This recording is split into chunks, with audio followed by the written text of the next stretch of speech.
Welcome our audience to the most popular program on national and local TV education exchange. Today is a very special day because we are shedding the limelight on two of our very active students at City High School, the school that leads. We have Paige on my right side, and in the center we have AJ, and on the far end is Kris Bouland, a parent at City High. And it just happened that you are AJ's mother. Mm-hmm. And we are going to be talking about very interesting activities that these two students are excelling in doing. Paige, tell me why the creator of this program, Mr. John Karoff, selected you to be featured today and to talk. Well, he featured me because he's interested in my racing motocross. So he wanted me to come on here and tell you about what I do. And this is a very unusual thing, or it is common sport. It's not as common as softball, right? No.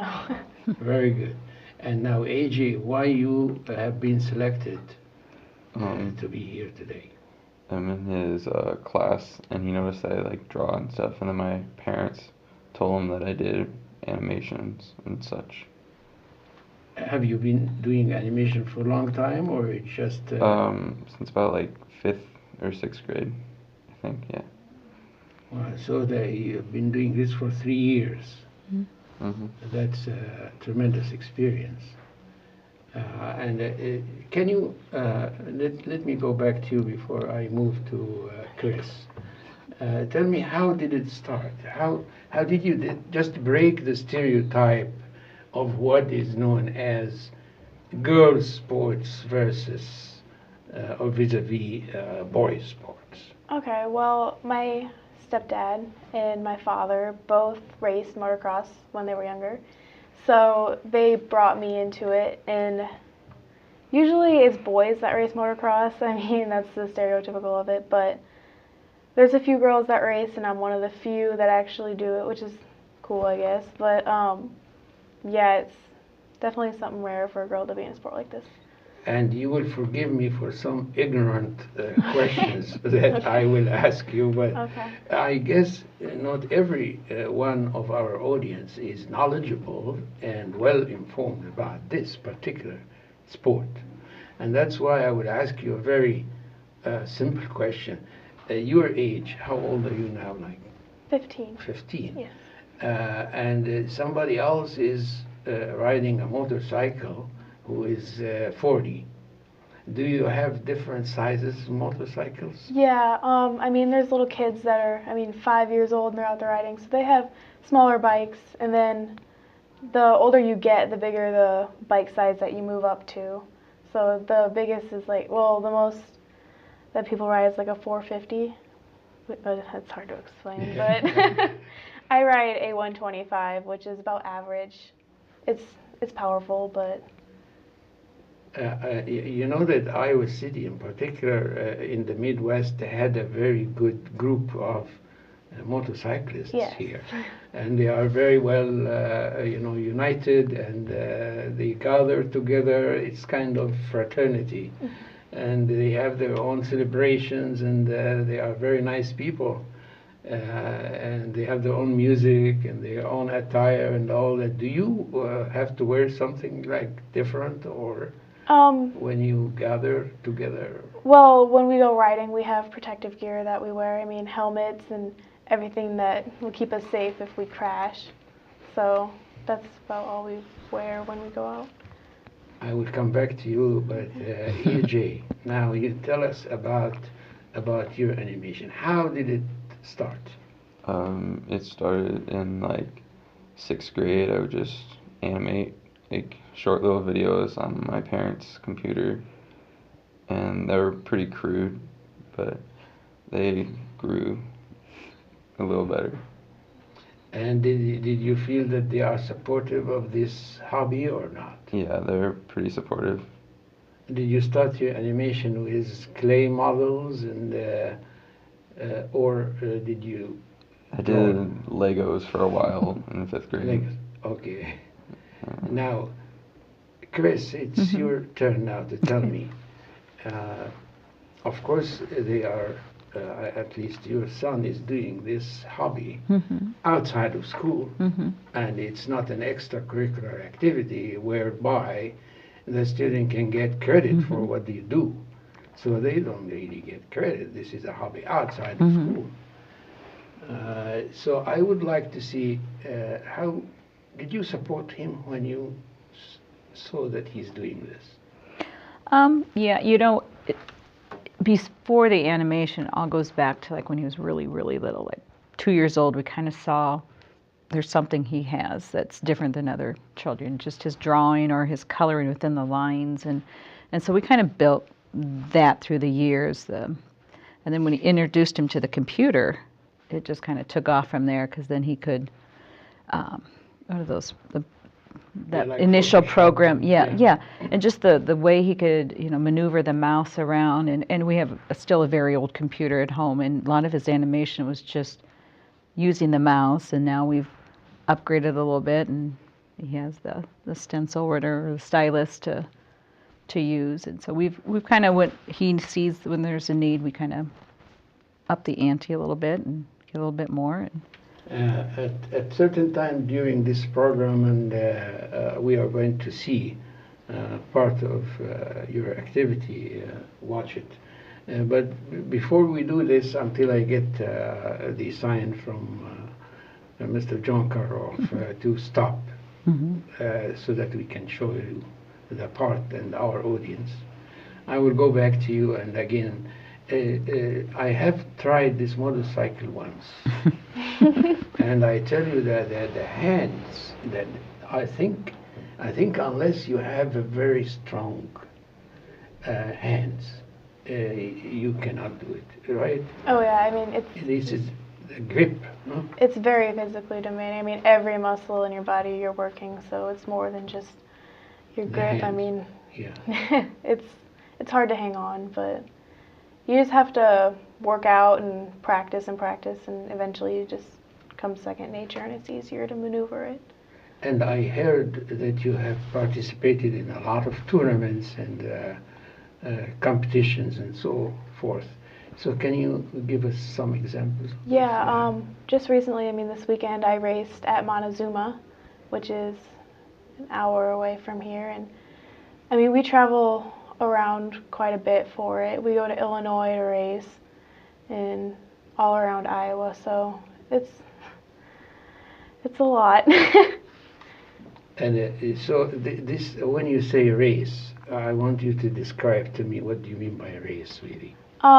You go out and you compete against numerous people out there on different bikes, and like the people are different ages and different skill levels. So you just ride with them, I guess you could say, and you try to get first place. So the first time you jumped on the motorcycle, tell me about this experience. How did it come about? well, I mean, it actually came naturally to me. I mean, the first time it's really scary. I mean, you're off the ground, so it's a scary thought, but it comes naturally to me, so it's not really hard. I mean, the first time I've messed up on it quite a few times, but I still go back and I just keep doing it, and eventually I build up to bigger jumps, and yeah. So when you say jumps, is that what we see on TV sometimes? And Yep. you fly in the air. You fly in the air.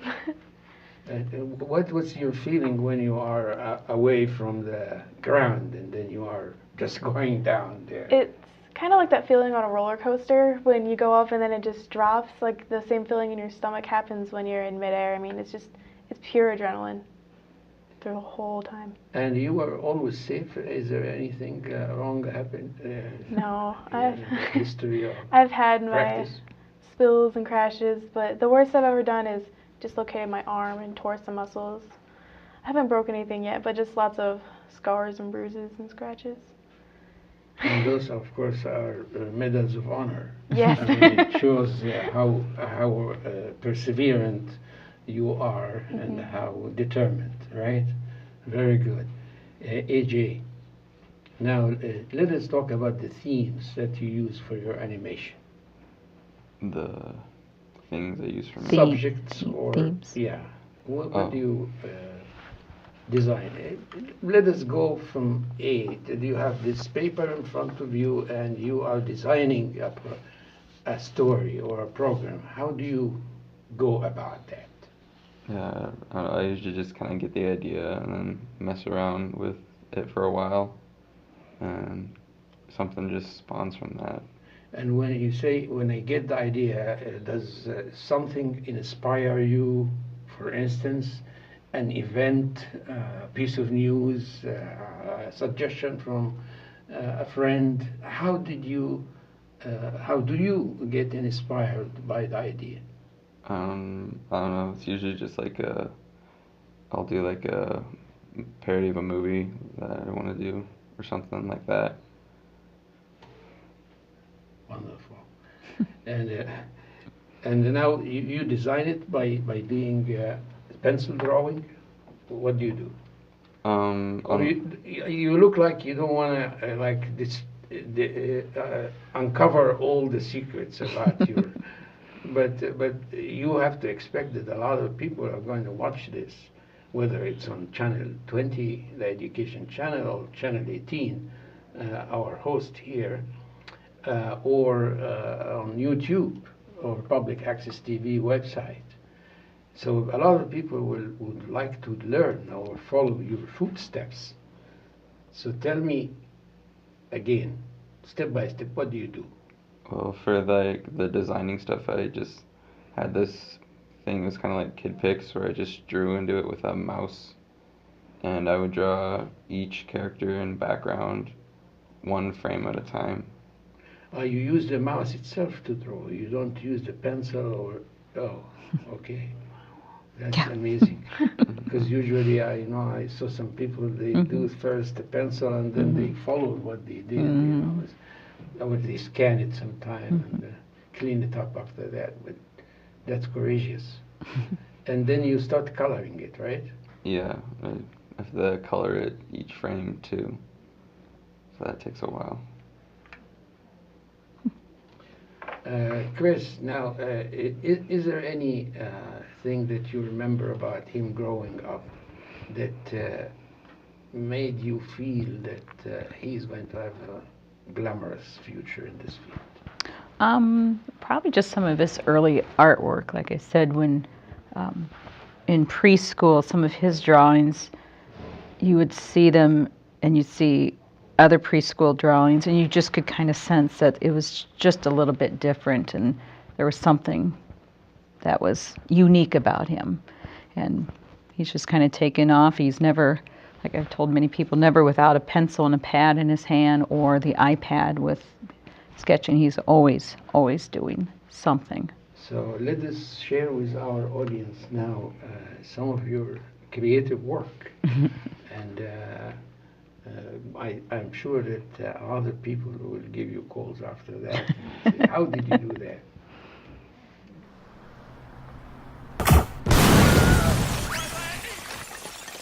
Don't worry, I got this, guys. Yo.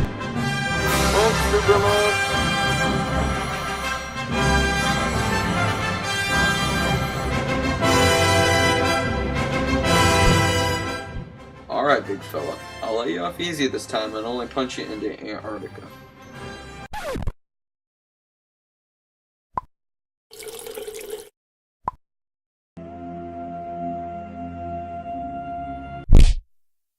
Oh, you dead now. Hey, C-3PO, why don't you pick on someone your own size?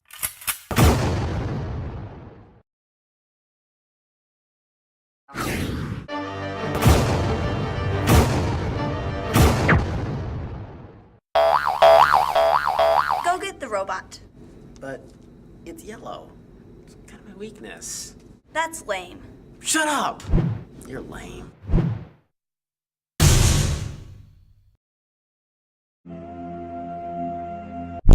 Told you. I guess it's my time to shine. All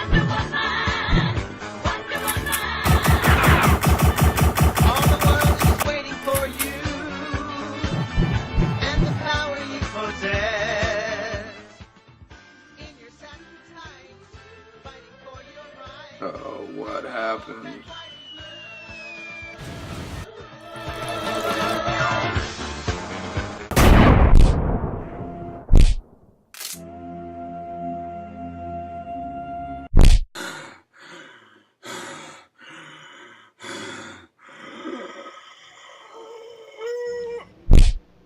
So what is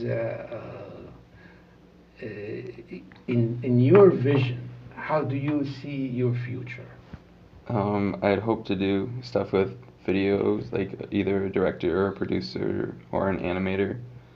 I feel like that would be something I'd be good at. Have you ever included yourself in the themes that you create? Like just stuff from my life. I don't know, not Such really. as, give me a story. A story from my life? I don't know. I don't really do much. No, but give me a story of how you include yourself in You're one of the the work. characters. Yeah. In the story, usually I voice a lot of them. Like the one that was on, I voiced a lot of the people in that. I also like do my character models, like my own drawing style. And after that, do you have like a team of people working with you? Team? No, I have like these regulars that I'll always call up to do voice work, but it's usually just me that does the animation. Wonderful. Now tell me about your people, your audience, your viewers.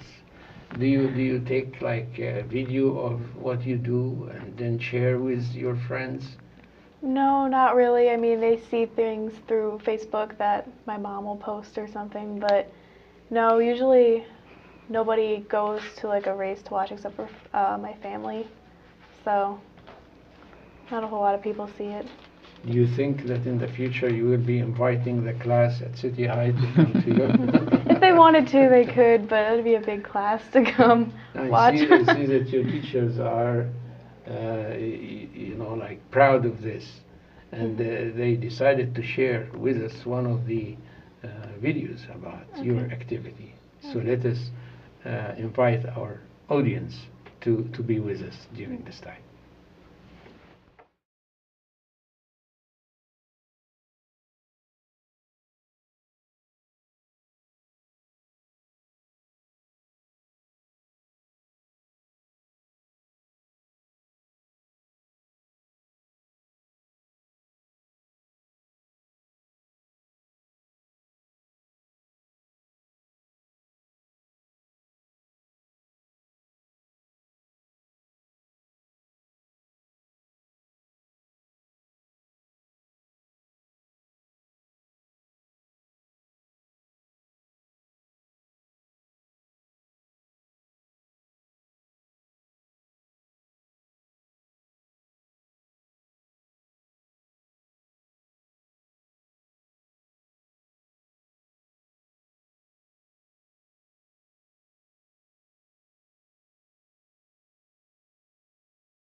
I think that was very impressive. Thank you. I still cannot believe that how easy it looks when you do it, Yeah. But I wonder. I mean, as a parent, I have a daughter who's about your age, and I wonder if she comes one day and tells me that she's going to ride a motorcycle, how I'm going to react. But you have already motivated me. If she does that, to say, "Oh, you go ahead. You can be as good as Paige." So that's good. That as long as you make sure that you are safe, right? Safety is very important, right? Very important. Yeah, and you, of course, you studied a lot about how to be safe and how to, right? Yeah, I mean, nothing's really safe about it. I mean, You scare me again. but I mean, you do have the right gear that you wear. I mean, helmets and boots and everything that protect I you. mean, there are so precautions before you start Yes. practicing or you start playing, Yes. and then do you carry some like first aid something with you or something? No, I mean, you just have a phone handy in case you need to call 911. But I mean, usually ambulances are at the races and parents are there, so you always You are a watched very over. adventurous young Yes. woman. So, what do we expect to see you in the future? Now, we know that AJ is going to be a producer in Disney, right? Probably. And how about you? Well, I mean, I'd really like to go into mechanics for it. I really like working on the bikes and stuff, so that'd be something I'm interested in. I mean, eventually, I mean, my biggest goal would be to go pro, but it's a lot to look forward to. I mean, it's a hard goal, so I'm just going to stick to mechanics. And But that is the right way. I mean, you are going to start that scientific background of your hobby and understand the mechanics, engineering of it, and maybe you can develop something, add, modify, change, right? yeah. And then you can still practice, right? Yeah. Very well. Kris, how do you have other kids? We have a 18-year-old daughter and a 14-year-old son. And do they have hobbies too? Our son he likes football and baseball, and our daughter, I don't know, likes talking on the phone, texting, Well, but girl that's- things. that's She's an art preparing, by yeah, itself, yeah. She's just getting ready to go to college, so that's her focus right now. Well, that's very important. It's good that he is focusing on this now. Mhm. Because any hobby now, do you expect to complete the hobby when you are like senior or? To just stop? Yeah. I hope not. Yeah, well, but I think at one time you will minimize. You will be like your sister, try to pave the way now for the next step, and so you have to at least not waste a lot of time. You know? That's very good. So now, if you look at the camera now and talk to our audience and tell them what is to be done if they have parents, if they have their kids who want to do this sport. Okay, well, look into your local motorsport shops. There's usually one around that you could go to.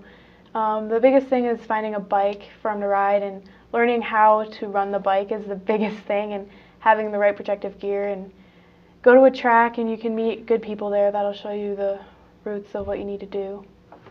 So that's the biggest way to get And into for the kid, this is the advice for the parents. And for the kid, what do you advise them to do? Practice?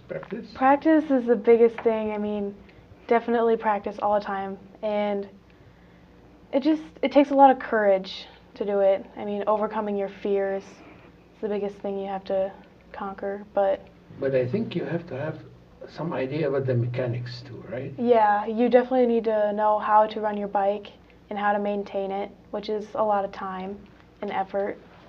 And I mean, if you don't have a good running bike, then that's what's not going to keep you safe out there. I mean, if your chain falls off over a jump, I mean, bad things could happen.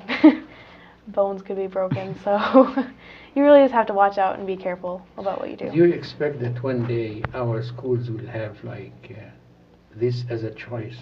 No, I don't. Way too dangerous, I think, and it's really expensive. So I don't think so.